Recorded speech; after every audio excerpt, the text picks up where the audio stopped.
आज जहां मोबाइल भी 2 साल पुराना आउटडेटेड माना जाता है, हम 150 साल पुरानी एजुकेशन पॉलिसी फॉलो कर रहे हैं।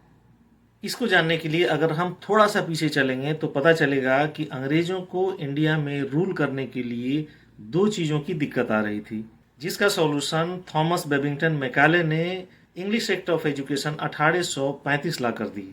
अंग्रेजों को इंग्लिश बोलने वाले ऐसे वर्कर चाहिए थे जो चुपचाप इंस्ट्रक्शन फॉलो करें, ज़्यादा सवाल नहीं करें और बहुत ज़्यादा क्रिएटिव भी ना हो। कुछ तर्क ये भी दिए जाते हैं कि अंग्रेजों ने इंडिया में बहुत सारे सुधार के कार्य भी किए थे, लेकिन ये कम से कम उन सुधारों में से तो एक बिल्कुल नहीं था। अगर ये लोग बायस नहीं होते तो इंग्लैंड का स्थान आज एजुकेशन के क्षेत्र में दूसरे नंबर पे है, जबकि भारत का स्थान 32वें स्थान पे है। चलो, उनका काम तो हमारे देश पे शासन करना था, लेकिन हमारी अपनी सरकारों का क्या? आज तक शिक्षा में कोई कारगर सुधार नहीं किए गए हैं। हमारे सो कॉल्ड लीडर जिनकी तारीफें करते, जिनके नारे लगाते हम नहीं थकते हैं, उनके बच्चे विदेशों में पढ़ रहे होते हैं, तो उन्हें एजुकेशन में सुधार की फिक्र क्यों होगी? होना तो ये चाहिए कि जो भी लीडर्स जिन भी क्षेत्र से जीतते हैं, उनके बच्चे भी उन्हीं सरकारी स्कूलों में पढ़ने चाहिए जिन क्षेत्र से वो जीते हैं। अगर ऐसा हो जाता है तो देश के हर स्कूल की हालत सुधर जाएगी। हमारे यहाँ स्कूलों में सवाल करना एक अपराध समझा जाता है। कोई बच्चा अगर गलती से भी अपने क्लास टीचर से अगर सवाल पूछ लेता है तो उसे मंदबुद्धि, बेवकूफ़ और न जाने क्या क्या उपाधि दे दी जाती है। इससे बच्चा कम से कम दूसरी बार तो सवाल करने की हिम्मत नहीं जुटा पाता है। टीचर की कोई बात या समझ में आए बच्चे के या नहीं आए, वो सिर्फ सर हिलाता है ताकि अपमानित होने से तो कम से कम बच जाए।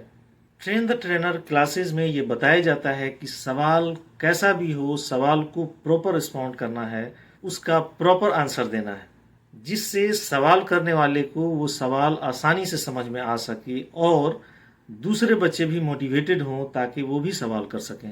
जो टीचर अपने क्लासेस में 6 से 8 घंटा मेहनत करने के बाद भी बच्चों को जो चीज़ें नहीं समझा पाते हैं, वही चीज़ें अपने ट्यूशन क्लासेस में 15 से 20 मिनट में समझा देते हैं। ठीक उसी प्रकार जिस प्रकार डॉक्टर सारी सुविधाओं के होते हुए सरकारी अस्पताल में मरीजों को ठीक नहीं कर पाता है और अपने प्राइवेट क्लिनिक पे कम सुविधाओं के होते हुए भी मरीज को ठीक कर देते। ज़्यादातर प्राइवेट स्कूलों में सारी चीज़ें आपको स्कूल से ही लेनी होती है, किताब से लेके यूनिफॉर्म तक। या तो आप उसी स्कूल से लेंगे, नहीं तो उस स्कूल के बताए हुए किसी खास दुकान से। अगर इनका बस चले तो ये राशन और दवाइयाँ भी अनिवार्य कर दें कि स्कूल से ही लिया जाए।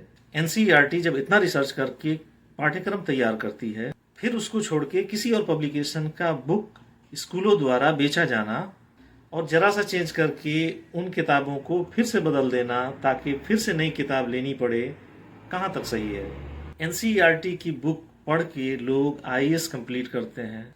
सिर्फ इन प्राइवेट स्कूलों का एग्जाम उस बुक को पढ़ के नहीं किया जा सकता। इन दोनों बुक्स के दामों में अगर कंपेयर करेंगे तो 7 से 8 गुना का फर्क होता है। स्कूल या चालू रहे या बंद रहे, सारी फीस काटी जाती है। बच्चा अगर स्कूल में अच्छा करता है तो इसका क्रेडिट स्कूल लेके जाता है, जबकि अगर खराब करता है तो इसका सारा दोष गार्जियन पे मढ़ दिया जाता है। एडमिशन के टाइम में पेरेंट्स को अट्रैक्ट करने के लिए लाइब्रेरी, लैब, बिल्डिंग्स, ये सारी चीज़ें दिखाई जाती हैं, लेकिन इनका इस्तेमाल फ्यूचर में बहुत कम होता है। आजकल प्राइवेट स्कूलों में अपने बच्चे को पढ़ाना एक स्टेटस सिंबल हो गया है। जिस प्रकार किसी खास ब्रांड के मोबाइल, लैपटॉप, शूज, वॉचेज रखना एक स्टेटस सिंबल बन गया है। एग्जाम्स हमारे यहाँ सिर्फ रटने का कंपटीशन होता है। जो जितना अच्छा रटेगा उसके मार्क्स उतने ही अच्छे आएंगे। लेकिन रट के एग्जाम पास करने वाला बच्चा क्या अपने आने वाली जिंदगी में उतना ही कामयाब हो पाता है? जवाब है नहीं। एक रिसर्च की माने तो बच्चे जो एग्जाम के वक्त में पढ़ते हैं, उनमें से 90% 72 घंटा के अंदर ही भूल जाते हैं। अल्बर्ट आइंस्टाइन के अनुसार education is what remains after one has forgotten everything he learned in schools. यानी शिक्षा वो है जो स्कूल में पढ़े हुए सारी चीजों को भूल जाने के बाद भी बाकी रहती है। अल्बर्ट आइंस्टाइन का मतलब ये था, शिक्षा का real value facts and figure को याद रखने में नहीं है, बल्कि critical thinking, skill, ability to think creatively इसमें निहित है। थॉमस अल्वा एडिसन को 3 महीने स्कूल जाने के बाद में उन्हें स्कूल से निकाल दिया गया। एक लेटर प्रिंसिपल के द्वारा दिया गया कि ये लेटर अपनी माँ को ले जाके दे देना। थॉमस जब वो लेटर लेके अपनी माँ के पास पहुंचे, उन्होंने लेटर अपनी माँ के हाथ में दिया। माँ ने उस लेटर को पढ़ा। थॉमस ने पूछा कि इस लेटर में क्या लिखा हुआ है। माँ ने कहा कि इस लेटर में ये लिखा है कि आप बहुत ही ज़्यादा प्रतिभाशाली हो और आपको पढ़ाने की क्षमता स्कूल में नहीं है, इसलिए आपको कल से मैं पढ़ाऊंगी। थॉमस का जो बाकी एजुकेशन है या तो उनकी माँ ने पढ़ाया है या उनकी सेल्फ स्टडी है। अपनी माँ के गुजरने के बाद में थॉमस को वही लेटर किसी बुक में उनको मिली। थॉमस ने जब लेटर पढ़ा तो उसमें लिखा था कि आपका लड़का नालायक है, ये बहुत ही मंदबुद्धि है, इसको हम नहीं पढ़ा सकते हैं। लेकिन एक माँ के विश्वास ने थॉमस अल्वा एडिसन को दुनिया का महान वैज्ञानिक बना दिया, जिसकी अपनी खोज 1249 है।